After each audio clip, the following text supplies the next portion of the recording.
kepada Dr. Imam Bukhari sudah ada di room, dan kita lanjut ke sesi berikutnya. Kita akan mendapatkan materi kaitannya bagaimana monitoring, model-model monitoring asesmen di era COVID yang pas sesuai dengan kemampuan kondisi kita, tapi tidak mengurangi bagaimana standar nasional pendidikan tetap akan terlaksana. Yang akan menyampaikan narasumbernya bernama Dr. Imam Bukhari MPD. Beliau adalah Kasih Kurikulum dan Evaluasi MI dan MTS Kemenak RI, KSKK. Saya yakin untuk esensi waktu dan lebih ini kami persilahkan kepada Dr. Imam untuk menyampaikan materinya. Waktunya kita sampai jam kurang lebih 17 ya. 30 menit atau 25 menit untuk menyampaikan materi dan selebihnya kita diskusi. Terima kasih. Monggo Pak Dokter. Baik, terima kasih. Assalamualaikum warahmatullahi wabarakatuh.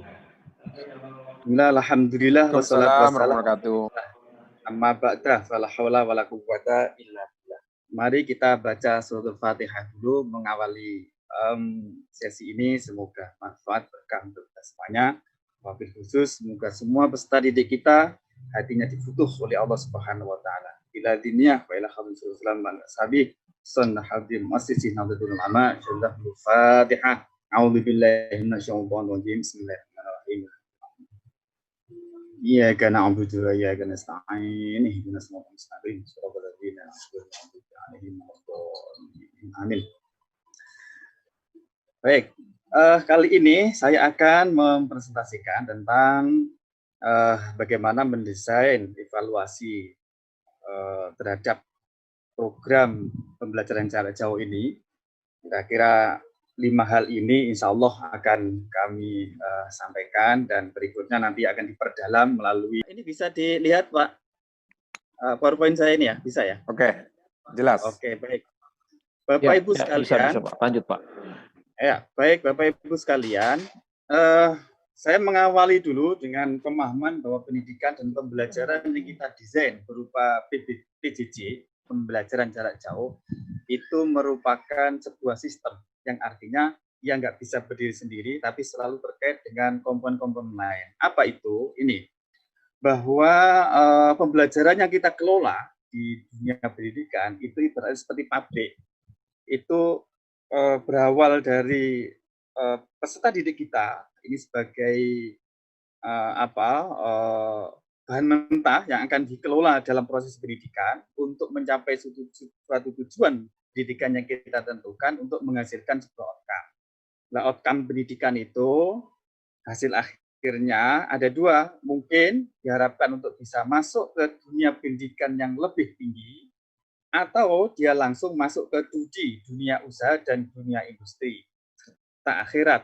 Ini saya tambahkan akhirat itu artinya bahwa produk atau peserta didik kita yang lulus, yang masuk di dunia kerja, ketika bekerja pun mesti harus ada dimensi akhirat di sana. Bekerja bukan untuk bekerja itu sendiri, bekerja bukan untuk menghasilkan uang, harta, dan seterusnya, tapi di sana bekerja adalah sebagai sarana untuk ibadah, dan itu adalah bekal untuk akhirat. Artinya begitu. Artinya, kalau kita memproduk peserta didik kita, kemudian hanya bekerja menumpuk-numpuk harta, itu berarti sebuah kegagalan dari proses pendidikan kita.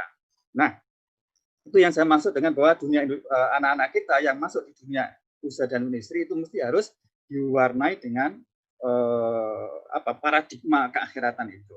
Nah, ketika kita memproses pendidikan yang mendidik itu ada beberapa komponen yang terlibat. Ada kurikulumnya, kemudian ada sumber daya dan media pembelajaran yang digunakan untuk menyampaikan kurikulum itu. Kemudian ada metodologi pembelajaran yang digunakan oleh pendidik untuk menyampaikan kurikulum dan sumber belajarnya. Kemudian ada alat, sarana, dan prasarananya, kemudian ada evaluasinya. Semuanya ini terlibat untuk mengelola sebuah proses pendidikan yang mendidik. Ini saya sampaikan pendidikan yang mendidik, saya batasi mendidik karena ada praktek-praktek yang tidak profesional, kadang pendidikannya justru tidak mendidik. Nah, sehingga saya batasi dengan pendidikan mendidik. Semuanya terlibat. Nah, ketika tujuan pendidikan itu tidak tercapai, maka pertanyaannya siapa yang salah? Apa yang harus dievaluasi? Nah, menurut gambar ini, ketika terjadi tujuan pendidikan itu tidak sesuai dengan yang diharapkan, maka semuanya harus dievaluasi. Karena itulah arah dari evaluasi ini ke semua arah. Kurikulumnya harus dievaluasi, jangan-jangan kurikulumnya tidak tepat, perumusannya tidak sesuai dengan kebutuhan murid-muridnya, jangan-jangan terlalu tinggi targetnya atau terlalu rendah, jangan-jangan tidak mendorong kreativitas dan seterusnya. Kemudian kalau ada kegagalan juga, jangan-jangan sumber dan media pembelajarannya yang tidak tersedia dengan optimal, atau metodologi yang digunakan oleh guru itu tidak sesuai dengan karakteristik siswa misalnya, atau bahkan pendidiknya, jangan-jangan gurunya yang nggak bisa mengajar, atau alat sarana prasarana yang tidak lengkap untuk bisa mendelivery semua kurikulum itu. Nah, sehingga semua inilah yang nanti kelak akan harus dievaluasi mengapa tujuan pendidikan itu tidak tercapai. Nah, di sini pendidik ini saya taruh di tengah. Jadi bahwa, pendidik ini saya taruh di tengah. Ini terkandung maksud tersendiri. Mengapa? Karena menurut saya hal yang paling utama atau komponen yang utama yang bisa mempengaruhi terhadap proses pendidikan yang bermutu atau yang mendidik itu ada di tangan pendidik sebetulnya. Apalah artinya kurikulum yang hebat di tangan pendidik yang tidak profesional, di tangan pendidik yang tidak bisa mengajar. Apalah artinya sumber belajar, media pembelajaran yang canggih, lengkap di tangan pendidik yang tidak profesional, yang tidak bisa menggunakan IT dan seterusnya. Apalah arti sebuah sarana prasarananya lengkap dan seterusnya di tangan pendidik yang tidak profesional atau tidak mampu, tidak punya kompetensi. Jadi dari semua komponen tadi itu, menurut saya yang paling utama itu adalah pendidik. Itulah sebabnya saya taruh di tengah. Pendidik inilah yang nanti akan sangat berpengaruh dalam mengelola sebuah proses pendidikan. Nah, tapi ingat bahwa guru itu tidak bisa berdiri sendiri. Kita lihat di bawahnya itu, bahwa proses pendidikan itu tidak akan pernah lepas dari keluarga, kemudian masyarakat, dan sekolah itu sendiri. Sekolah inilah yang mengelola semua komponen-komponen yang lain, atau tri pusat pendidikan, mengelola bagaimana peran keluarga, peran masyarakat untuk bersama-sama dikelola oleh manajemen sekolah menggunakan kepemimpinan kepala sekolahnya untuk semuanya berperan menciptakan suasana proses pendidikan yang mendidik itu. Keluarga, sekolah, masyarakat inilah yang oleh Pak Bogor tadi itu diistilahkan dengan ekosistem pendidikan. Nah, semuanya harus bergerak bersama-sama. Sekali lagi, kunci dari itu semuanya adalah kepemimpinan dan manajemen kepala sekolah. Sejauh mana kepala sekolah ini bisa menggerakkan melalui MBS-nya, manajemen berbasis sekolah, atau MBM, manajemen berbasis madrasah, untuk menggerakkan unsur keluarga, masyarakat untuk bersama-sama menciptakan suasana proses pendidikan yang mendidik, termasuk proses pendidikan jarak jauh ini. Jangan lupakan peran mereka semuanya. Nah, bicara evaluasi nanti kelak, saya akan mensarankan bahwa evaluasi itu yang dilakukan terhadap komponen ini. Kurikulumnya perlu dievaluasi, sumber dan media pembelajarannya harus dievaluasi, metode yang dipakai oleh guru ketika proses PJJ ini juga harus dievaluasi. Bahkan gurunya sendiri itu harus dievaluasi. Jangan-jangan tidak cukup kompeten, atau kompeten tapi tidak cukup ghiro, semangat, atau tidak mau berubah, tidak mau untuk berperan, misalnya, itu harus dievaluasi. Atau jangan-jangan sarana prasarananya, akses internet yang tadi disebut oleh Pak Bogor, kemudian seterusnya, atau jangan-jangan tidak bisa mengevaluasi. Jadi kita bicara evaluasi, nanti ke depan semua komponen ini mesti harus dievaluasi. Oke, baik.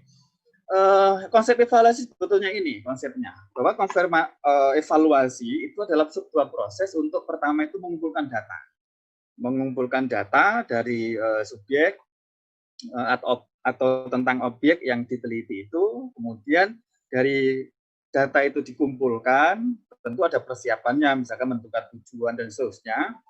Kemudian data itu kita analisis, kemudian kita sajikan dan ditafsirkan apa makna dari data itu. Nah, dari data yang sudah kita tafsirkan itulah kemudian kita buat untuk pertimbangan mengambil sebuah keputusan. Keputusannya ada dua. Satu, apakah program PJJ ini dilanjutkan atau tidak?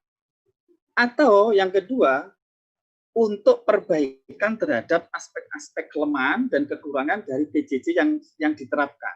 Jadi dua ini, dilanjutkan atau tidak. Kalau tidak dilanjutkan, apa alasannya, kemudian gantinya apa. Kalau toh dilanjutkan, perbaikannya apa. Nah, itu kira-kira arah dari sebuah evaluasi itu ke sana. Inilah posisi penting dari sebuah evaluasi itu untuk memperbaiki terhadap praktek program yang telah kita lakukan. Nah, Bapak Ibu sekalian, kita mesti juga harus bicara tentang pengumpulan data dan seterusnya. Saya kira kita harus menyamakan persepsi dulu. Ada 3 istilah yang berkaitan di sini. Satu, evaluator atau orang yang melakukan evaluasi itu sendiri. Saya kira ini bisa berupa atau realnya adalah kepala madrasahnya atau pejabat di dinas-dinas atau di kantor Kemenak atau di mana. Kemudian ada subjek evaluasi. Subjek evaluasi artinya orang yang dari dirinya itu muncul sebuah praktek pembelajarannya, bisa gurunya, itu subjeknya. Nah, objeknya adalah apa yang dilakukan oleh guru itu. Jadi orangnya itu namanya subjek evaluasi. Kemudian apa yang dilakukan oleh guru, aspek-aspeknya, dan itu namanya objek dari yang harus kita evaluasi. Nah, ini untuk menyamakan persepsi. Secara garis besar kira-kira ada 2 ini evaluasi, ada formatif, ada sumatif. Ya. Kalau yang formatif itu sifatnya adalah untuk memberikan informasi guna untuk memperbaiki dan mengembangkan program yang sedang jalan. Nah, kalau yang sumatif itu untuk pertimbangan untuk menentukan keberhasilan atau keberlanjutan sebuah program, dilanjutkan atau tidak, itu harus ada dasar untuk memutuskan itu. Apa itu ya hasil evaluasi ini? Jadi kira-kira 2 ini yang mesti diperhatikan. Nah, kalau definisi evaluasi program yang saya sampaikan ini adalah bahwa kita itu diharapkan dalam evaluasi program PJJ ini apa sih konsepnya, kita samakan dulu bahwa evaluasi program pembelajaran jarak jauh adalah proses pengumpulan data, menganalisis dan menyimpulkan suatu keberlangsungan program pembelajaran jarak jauh untuk memperbaiki dan mengambil keputusan untuk penghentian, merevisi, melanjutkan atau menyebarluaskan program pembelajaran jarak jauh. Jadi ada beberapa fungsi atau tujuan yang termaktub di dalam sebuah evaluasi. Bisa untuk menghentikan program, ini kalau memang hasil evaluasi tidak merekomendasikan karena memang nggak bisa jalan atau semua hal tidak mendukung. Bisa juga merevisi, ini jika ditemukan beberapa kelemahan atau hambatan yang menghambat sebuah program, ini harus direvisi. Kemudian bisa melanjutkan, ini kalau sudah baik, dilanjutkan dengan beberapa perbaikan tentunya, kemudian menyebarluaskan. Nah, ini kalau sudah baik betul, hasil evaluasi ternyata bahwa proses pendidikan jarak jauh, pembelajaran jarak jauh ini sangat efektif, sangat baik, maka keputusannya adalah perlu praktek baiknya tadi itu disebarluaskan, didiseminasikan kepada madrasah-madrasah, sekolah-sekolah sekitar. Nah, kira-kira itu kenapa kita melakukan program evaluasi program PJJ ini. Baik, mengapa kita perlu PJJ? Saya kira sudah saya jelaskan tadi itu. Namun saya ingin menambahkan yang paling akhir bahwa kita perlu mengevaluasi program pembelajaran jarak jauh ini itu sebetulnya untuk menemukan kendala dan hambatan dari proses pendidikan jarak jauh itu sendiri. Itu bisa muncul berupa akses internetnya mungkin, kemampuan gurunya, kemampuan orang tua untuk mendampinginya, misalkan tidak care sama sekali, tidak memiliki kemampuan untuk bagaimana mendampingi belajar di rumah, kemudian termasuk mengevaluasi terhadap mengetahui kendala dan hambatan minat belajar anak, minat belajar murid, yang mungkin karena belajar di rumah itu suasananya berbeda dengan di madrasah, sehingga dia tidak merasa bahwa dia itu sedang belajar. Dia itu tidak merasa dia statusnya sebagai pelajar, sehingga ya minatnya nggak ada. Ini perlu dievaluasi, kemudian dicari apa solusinya. Nanti yang lain bisa dibaca sendiri. Next. Nah, Bapak Ibu sekalian, sebetulnya inti dari sebuah evaluasi itu kan membandingkan antara fakta yang terjadi di lapangan dari proses PJJ itu dengan sesuatu yang ideal, atau saya sebut dengan standar lah, bahwa dalam evaluasi standar yang ideal itu sesuatu yang penting karena dia sebagai ukuran alat untuk menilai sejauh mana yang terjadi di lapangan. Jadi prinsip dari sebuah evaluasi program atau evaluasi suatu kegiatan misalnya PJJ ini itu sebetulnya adalah ini, membandingkan apa yang terjadi di lapangan yaitu PJJ dengan apa yang semestinya harus terjadi atau saya sebut dengan standar itu.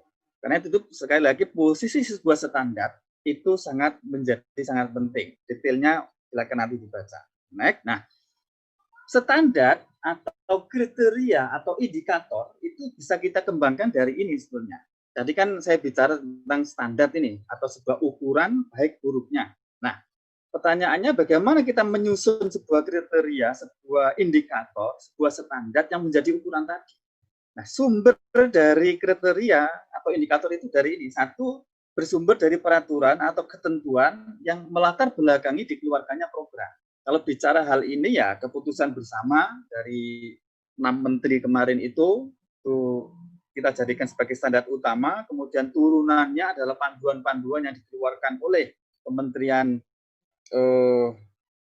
Kemendikbud, yang dikeluarkan oleh Kementerian Agama, yang dikeluarkan berupa surat-surat edaran yang tadi disebut oleh Pak Bogor itu, misalnya surat edaran dari Sekretaris Jenderal Kemendikbud yang lebih detailnya itu kita jadikan sebagai ukuran, sebagai standar untuk menilai apa yang terjadi di lapangan. Nah, kemudian kita juga bisa membuat sebuah kriteria standar itu dari pedoman pelaksanaan sebuah program yang dikeluarkan oleh yang berwenang. Kemudian dari dokumen dan sumber-sumber ilmiah yang umum digunakan, tentu dari kajian-kajian ilmiah dari buku-buku yang lain. Hasil penelitian misalnya, atau petunjuk, atau pertimbangan ahli evaluasi, atau dari tim evaluator sendiri. Nah, yang nomor 5 ini tentu sangat tergantung kepada kreativitas dan inovasi dari seorang evaluatornya, dalam hal ini tentu kepala madrasahnya atau tim yang ditunjuk di sekolah itu membuat kriteria sendiri berdasarkan kearifan lokal yang ada di madrasah atau sekolahnya sendiri. Tentu masing-masing sekolah dengan sekolah itu kan beda karena memang konteksnya, suasananya, situasinya juga berbeda. Sekalipun sama-sama di Kecamatan Kembangan misalnya, antara desa satu, kampung kelurahan satu dan kelurahan berbeda, atau bahkan satu kelurahan antara MTS dengan SMP misalkan itu bisa jadi berbeda karena itu standar ukurannya itu juga berbeda. Karena itulah seorang evaluator itu dituntut juga untuk bisa mengembangkan sebuah standar yang berbasis lokal, berbasis kearifan lokal. Nah, kriteria yang kita rumuskan ini nanti kelak dijadikan sebagai ukuran keberhasilan dari sebuah program yang kita lakukan, yaitu pembelajaran jarak jauh. Nah, secara khusus saya ingin menyoroti tentang evaluasi. Kalau kita mau mengevaluasi terhadap studi D, itu kira-kira kita bicara apa? Ini menjadi penting karena pelanggan eksternal, pelanggan utama dari suatu lembaga pendidikan itu adalah peserta didik. Apapun program yang dilakukan di sekolah atau madrasah, itu ujung-ujungnya adalah sejauh mana kita bisa mengantarkan peserta didik itu bisa mencapai sebuah kesuksesan. Jadi peserta didik itu menjadi sesuatu yang utama. Nah, kalau kita ingin mengevaluasi terhadap peserta didik dalam program pendidikan jarak jauh atau pembelajaran jarak jauh, itu apa kira-kira? Yang pertama itu adalah sikap peserta didik. Sejauh mana kira-kira kepuasan mereka dalam mengikuti PJJ? Apakah dia mendukung atau menolak atau bahkan dia moh-moang kira-kira begitu terhadap yang dilakukan oleh guru-gurunya.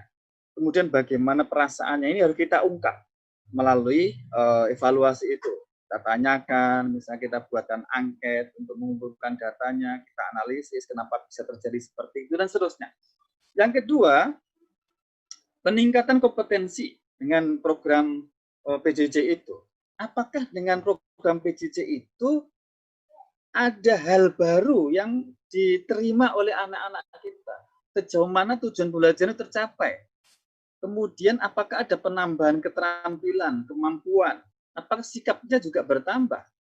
Lalu apa kira-kira bedanya dengan apa yang diperoleh dengan PJJ dengan yang diperoleh ketika tatap muka di kelas dan seterusnya? Itu perlu dievaluasi. Yang berikutnya adalah tentang keuntungan atau dampak dari program yang diterapkan melalui PJJ itu, dampak terhadap anaknya dan lingkungannya. Apakah kompetensi peserta didik yang diperoleh tadi itu memang betul-betul diimplementasikan dalam kehidupan sehari-hari? Jangan-jangan itu hanya terbatas hanya pengetahuannya saja, kemudian kelakuannya anak juga begitu-begitu saja, jadi nggak berubah. Atau sejauh mana pemahaman peserta didik itu mampu memuaskan kepada orang tuanya terhadap perilakunya, perubahan akhlaknya dengan PJJ. Nah, ini perlu juga sampai ke sana. Tentu sumber datanya nanti itu harus ditanyakan pada orang tua atau kepada keluarga yang ada di situ.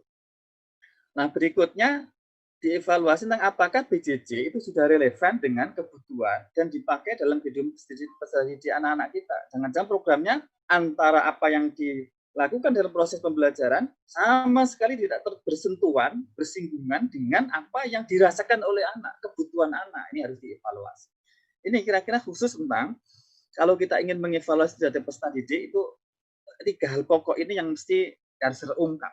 Kemudian dari hasil inilah kemudian program PJJ itu ditingkatkan, diperbaiki berdasarkan kelemahan, kekurangan yang didapatkan ketika evaluasi. Oke, ini juga sekedar contoh, saya lagi contoh, mohon untuk tidak dijadikan sebagai kitab suci. Kira-kira kalau kita melihat ya tadi di awal PJJ sebagai sistem dan sebagainya tadi itu, kalau kita ingin mengevaluasi itu kira-kira ya ini aspek-aspek yang perlu kita evaluasi untuk mengetahui keberhasilan atau kelemahan sebuah program PJJ. Aspek kurikulumnya kita cek. Kemudian pembelajarannya yang dilakukan oleh guru-gurunya itu kita cek juga apakah sudah sesuai dengan panduan, sesuai dengan harapan dan seterusnya. Kurikulum kita cek juga dalam masa COVID ini, dalam masa darurat ini, apakah kurikulumnya itu berubah? Kalau berubah, strukturnya kayak apa perubahan itu? KIKD esensinya apakah sudah dibuat oleh guru-gurunya? Apakah kan tidak mungkin dibuat diajarkan semua itu kurikulum? Guru harus mampu memilih dan memilah atau bahkan membuat KD baru dari gabungan sebuah KD-KD untuk menentukan KIKD yang esensi, yang turunannya nanti itu menjadi materi yang esensi. Kemudian apakah madrasah atau guru itu membuat panduan pembelajarannya untuk mengimplementasikan tadi. Ini kita cek. Nah, kalau kita ingin mengevaluasi dalam aspek itu dan subjek itu, maka kita perlu menentukan juga kira-kira teknik alat pengumpulan data yang kita gunakan apa. Ya tentu dokumen untuk melihat seluruh kurikulumnya, ada nggak dokumennya. Kemudian atau kalau kurang puas, ditriangulasi dengan wawancara, dilengkapi dengan wawancara. Bila perlu, bukan cukup wawancara, tapi datang ke sekolahnya, kita lihat, kita cek dari menggunakan observasi, atau datang ke rumah, benar nggak bahwa kurikulum itu sudah disampaikan ke anak-anak, dan itu berlaku di anak-anak misalnya, sampai ke sana. Nah, lalu sumber datanya apa ya? KTSP, kurikulum tingkat satuan pendidikan, yang ini mestinya dalam kondisi COVID seperti ini, itu ada KTSP yang khusus juga. Jadi KTSP yang suasana normal dulu, itu ya tentu perlu direview kembali untuk disesuaikan dengan kondisi COVID. Artinya kalau ada sekolah atau madrasah, dokumen KTSP-nya kok tetap nggak berubah, nggak tidak disesuaikan, itu berarti masalah berarti. Artinya proses belajarnya itu tidak secara dokumen tidak menyesuaikan terhadap tuntutan yang terjadi. Oke, kemudian kalau kita bicara aspek pembelajaran, ya kita ceklah itu bagaimana perencanaannya. Guru membuat perencanaan enggak? Kalau membuat perencanaannya, dilaksanakan enggak itu? Metodenya apa yang digunakan ketika PJJ? Prosedurnya dia membuat enggak? Bagaimana prosedur ketika tatap muka?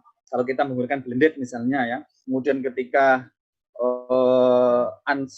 synchronous misalnya, bagaimana prosedurnya, kemudian ketika sinkron bagaimana lagi, itu kan mesti guru harus membuat prosedur.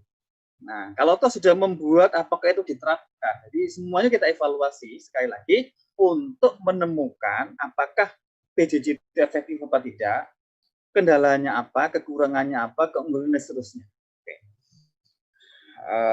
Dan seterusnya kira-kira aspek yang lain, penilaiannya, dinilai apa tidak, bagaimana prosedur penilaiannya, menentukan sebuah hasil akhir penilaiannya atau sumatifnya kayak apa, apakah melakukan penilaian proses, ataukah juga melakukan penilaian terhadap hasil belajarnya, dan seterusnya.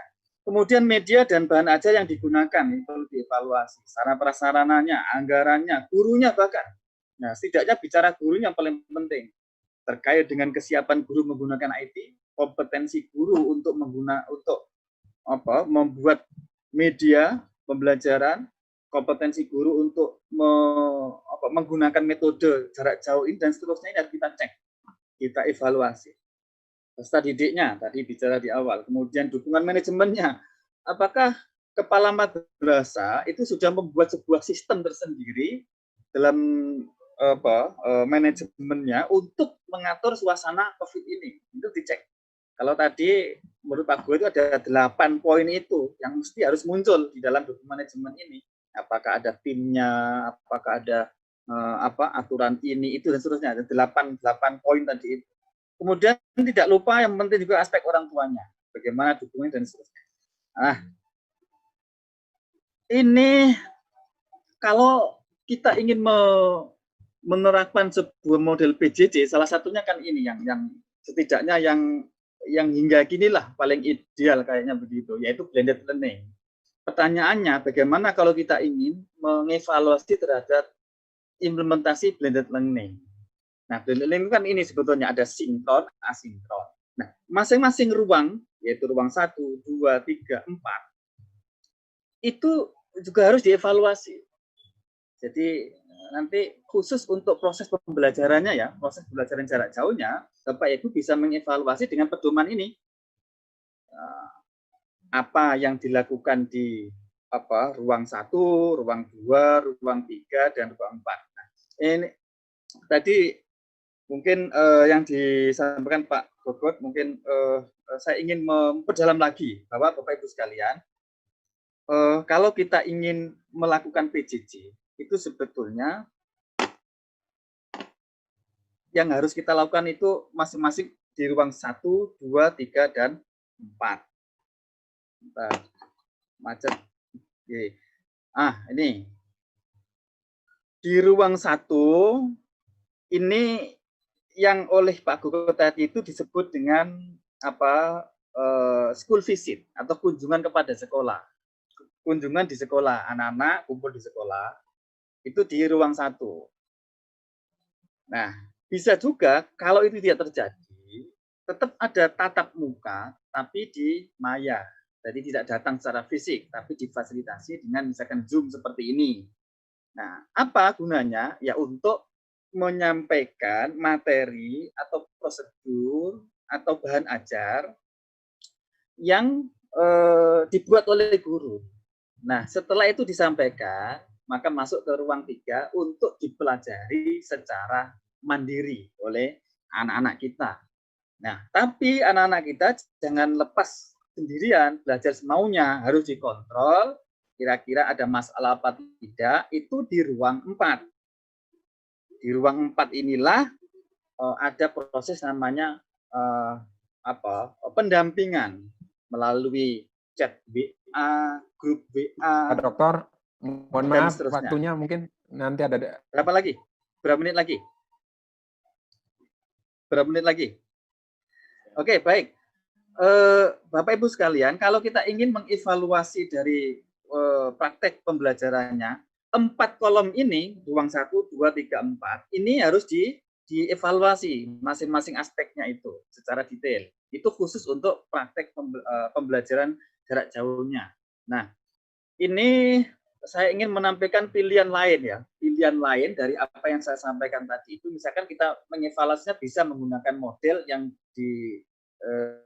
apa yang disebut dengan CIP, CIPP ya, CIP kontak.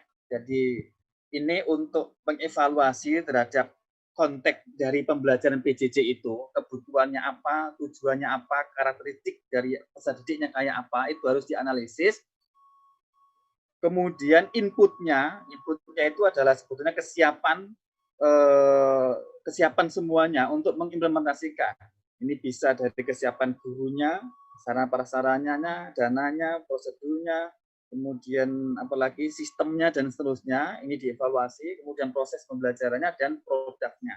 Ini pilihan-pilihan yang Bapak Ibu bisa terapkan ketika mengevaluasi program. Pilihan yang lain misalkan yang disarankan oleh Kirkpatrick. Ada istilahnya tahap reaction, learning, behavioral, and result. Jadi reaction itu artinya kita mengukur terhadap bagaimana sih reaksi anak-anak kita ketika mengikuti PJJ. Nah, apakah dia sudah puas terhadap proses itu, bagaimana tanggapannya kepada gurunya, kepada bahan ajarnya, terhadap sistem penilaiannya, dan seterusnya. Itu bagaimana reaksinya. Kemudian learning itu untuk mengukur apakah terjadi transfer pembelajaran, apakah anak itu belajar, apakah dia mendapatkan keterampilan baru dengan belajar itu, apakah dia perilakunya berubah dengan pembelajaran itu tahap yang kedua. Nah, itu kita ukur ya, tentu untuk mengukur kedua ini itu bisa menggunakan tes hasil. Dan kemudian behavior ini behavior ini hanya kita bisa mengukur behaviornya kalau 1 dan 2 ini kita ukur, kita evaluasi. Nah, behavior ini sejauh mana keterampilan yang dikuasai atau pengetahuan yang dikuasai oleh anak-anak itu bisa diterapkan dalam kehidupan sehari-hari. Itu behaviornya. Kemudian result ini sudah dampaknya. Bagaimana dampak dari pengetahuan itu terhadap lingkungannya. Itu kira-kira kita ukur. Dan seterusnya. Ini pilihan dari beberapa yang saya sampaikan. Nanti Bapak Ibu bisa menggunakan Patrick atau chip atau sebelumnya saya sampaikan itu. Nah, ini langkah-langkah kalau Bapak Ibu melakukan sebuah evaluasi program. Langkah 1 persiapan, kemudian mengembangkan instrumen ini yang penting, bisa tes, ini kalau berupa hasil belajar dan seterusnya, atau non-tes, tentu memilih alat atau teknik pengumpulan data itu harus disesuaikan dengan datanya apa, sumber datanya siapa. Nah, itulah baru kita menentukan alat apa yang kita gunakan untuk mengumpulkan data. Setelah data terkumpul, langkah ketiga adalah mengumpulkan data. Setelah instrumen kita kembangkan, baru kita kumpulkan. Mengumpulkan data ini sekaligus kita lakukan juga menganalisis dan menafsirkan apa maknanya dari data ini. Nah, dari pertimbangan itulah kemudian kita buat sebuah keputusan untuk bisa direkomendasikan apakah program dilanjutkan, kalau diperbaiki, aspek mana yang diperbaiki, bagaimana memperbaikinya, itu muncul di rekomendasi nanti berdasarkan data-data. Jadi, dengan proses seperti ini, kita akan terbiasa melakukan atau membuat keputusan itu berdasarkan data, bukan berdasarkan terawangan atau berdasarkan suka nggak suka atau berdasarkan jadi berbasis kepada data. Nah, terakhir Pak, ini tugasnya ini Bapak Ibu sekalian, ini tugasnya nanti Bapak Ibu diminta untuk menganalisis konteks apa yang terjadi. Ini kayaknya tugas ini tuh nyambung dengan yang disampaikan oleh Pak Gogot tadi itu. Artinya kalau Bapak Ibu mengerjakan tugas Pak Gogot, otomatis mengerjakan ini atau dibalik. Bapak Ibu mengerjakan ini, otomatis mengerjakan tugasnya Pak Gogot. Jadi ada sinkron juga. Nah, Bapak Ibu nanti diminta untuk menentukan aspek apa saja yang akan dievaluasi terhadap pelaksanaan BPJJ di sekolah Bapak. Kemudian bagaimana merumuskan tujuan evaluasi itu per aspek. Jadi masing-masing aspek itu ada tujuan tersendiri. Dari tujuan itulah kita bisa mendeteksi subjek evaluasinya siapa, objeknya apa, bagaimana instrumennya itu dari rumusan atau pertanyaan evaluasinya atau tujuan evaluasinya. Kira-kira begitu. Nah, ini formatnya nanti dalam jawabannya formatnya seperti ini. Hasil analisis konteksnya kayak apa, SWOT-nya itu kelemahan, kelemahan, kekuatan, tantangan dan lain itu. 4 itu harus muncul di sini, baru kemudian Bapak Ibu diminta untuk merancang, mendesain sebuah evaluasi. Aspeknya apa, tujuannya apa. Ingat, ini sekedar contoh. Bapak Ibu bisa kembangkan model ke bawah, jadi aspeknya apa, kemudian ke bawah, dan seterusnya. Jadi ini sekedar contoh, mohon untuk tidak dijadikan sebagai kitab uji, kira-kira begitu. Demikian Pak moderator, Pak Haji Soleh Akbar. Terima taufik wal hidayah. Allahumma fiq. Wassalamualaikum warahmatullahi wabarakatuh. Terima kasih Pak Dr. Imam Bukhari. Masih ada waktu ya, kurang lebih sekitar 5 menit. Persilahkan kepada peserta untuk menanggapi atau ada pertanyaan. Taufik dari Tulungagung, Pak. Iya, Pak Taufik, monggo. Terima kasih waktu yang sudah diberikan kesempatan yang kedua, Bapak narasumber dan Bapak sekalian. Kondisi kita saat ini, suka tidak suka, jika memang daerah belum mengizinkan kita masuk, BPJJ itu menjadi pilihan satu-satunya, Pak, untuk melakukan pembelajaran nanti. Nah, persoalannya adalah sangat memungkinkan nanti siswa itu dalam kondisi yang berbeda-beda dalam menangkap materi yang diberikan maupun pembelajaran yang diberikan oleh Bapak Ibu guru melalui daring. Ini yang memungkinkan di Tulungagung. Nah, persoalannya adalah bagaimana kita membuat standar ketuntasan dulu sebelum kita belum sampai dengan mengevaluasi. Kita jangan membuat standar ketuntasan dulu terhadap kemampuan siswa menerima itu saja masih dalam kebingungan, Bapak. Mungkin ada langkah taktis, langkah yang enak buat kita di lapangan. Bagaimana kita kemudian merumuskan sebuah standar ketuntasan di dalam pembelajaran yang mungkin daya tangkapnya berbeda tadi. Kalau di kami itu ini Pak narasumber, ada yang pondok pesantren, ada yang tidak, ada yang bisa menangkap daring, ada yang tidak. Nah, ini butuh sebuah skema yang mudah yang bisa kita terapkan kepada anak-anak sebelum melangkah pada evaluasi apakah daring itu masih layak, bagus atau tidak kita gunakan dalam madrasah kita. Kira-kira begitu, Bapak. Terima kasih Pak Taufik. Berikutnya Pak Awaludin, monggo. Ini yang saya mau tanyakan tentang target kurikulum yang akan diberikan. Apakah untuk pemenuhan kurikulum ini harus sesuai dengan standar yang biasa kita gunakan sebelum masa pandemi ini kepada siswa, karena melihat situasi sistem pembelajaran yang tidak efektif sehingga ada banyak siswa yang pemenuhan proses belajar mengajar itu tidak sesuai dengan aspek yang harus dilaporkan atau harus diberikan kepada siswa.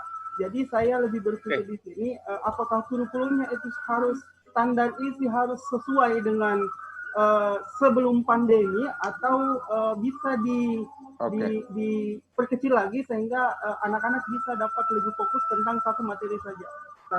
Iya. Terima kasih. Terima kasih Pak Awaludin. Baik, Pak Soleh, nyuwun izin, ini saya tanggapi dulu mungkin sebelum lu. Oke. Takutnya lupa, Pak. Oke, baik, terima kasih. Saya yang terakhir dulu tentang target kurikulum. Bapak Ibu sekalian, sebagaimana edaran, mohon Bapak Ibu membaca edaran dari resmi dari Kemendikbud atau dari Kemenak yang mengeluarkan edaran tentang target kurikulum ini, bahwa kita tidak dituntut untuk menghabiskan atau mencapai semua standar KIKD yang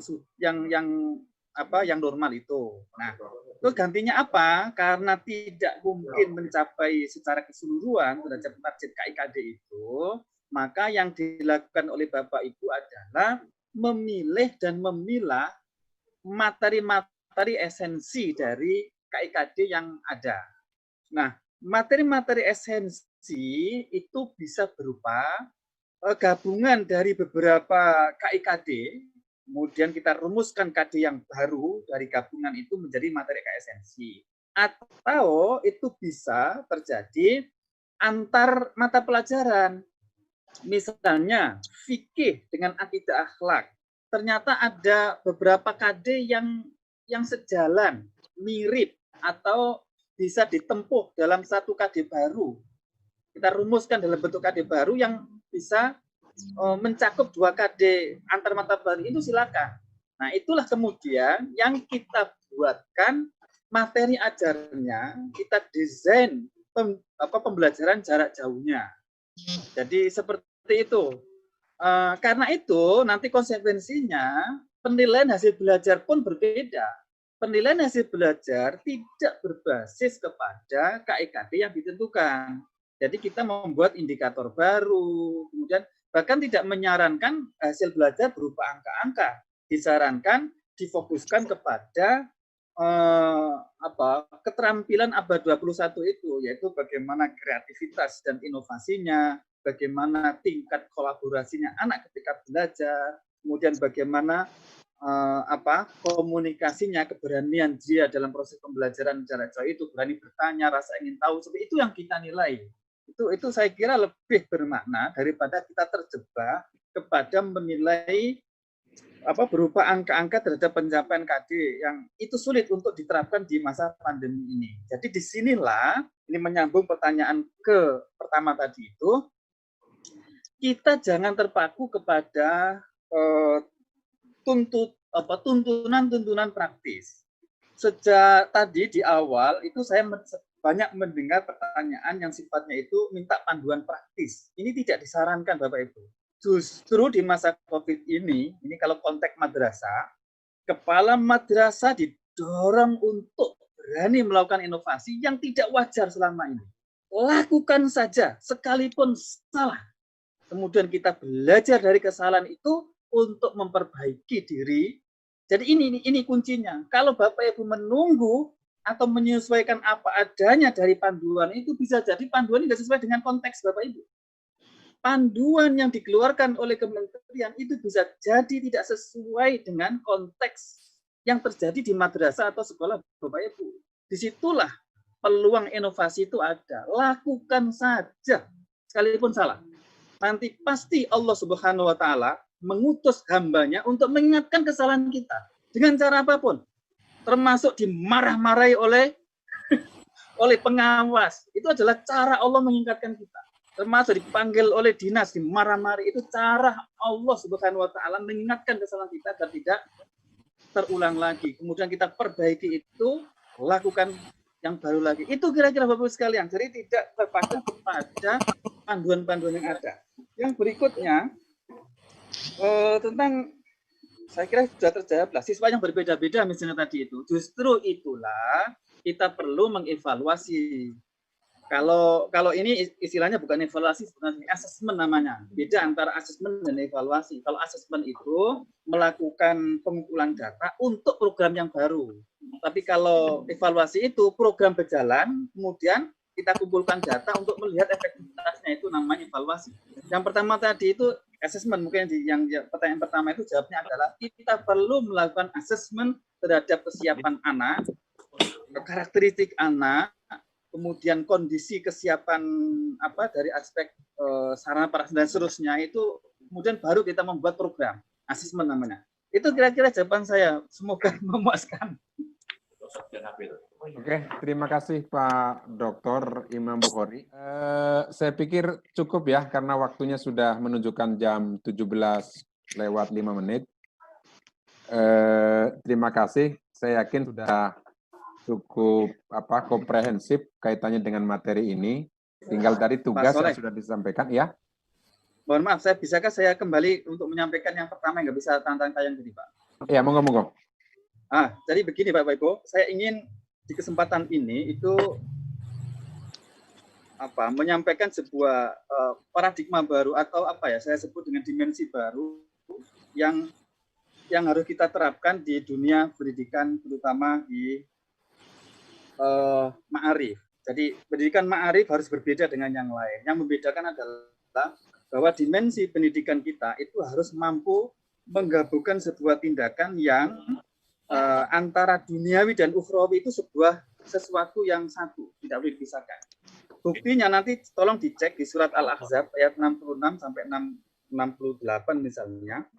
Di situ dikatakan bahwa yaumatu qalabu ila akhir, yang intinya begini, bahwa kelak nanti di akhirat ketika wajah ahli neraka itu dibolak-balik di neraka, maka kemudian orang ini itu protes kepada Allah. Rabbana inna ata'na sadatana ila akhirih. Ya Allah, saya dulu taat kepada kubarok dan sadat saya. Kemudian mereka menyesatkan saya, kemudian saya masuk neraka seperti ini.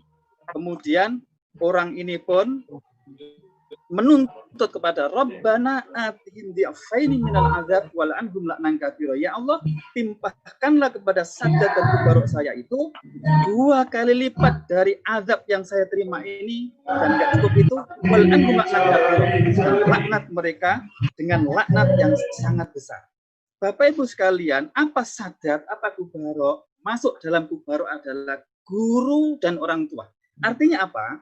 Artinya Bapak Ibu guru tanggung jawab di sekolah itu nanti sampai di bawah, sampai di akhirat.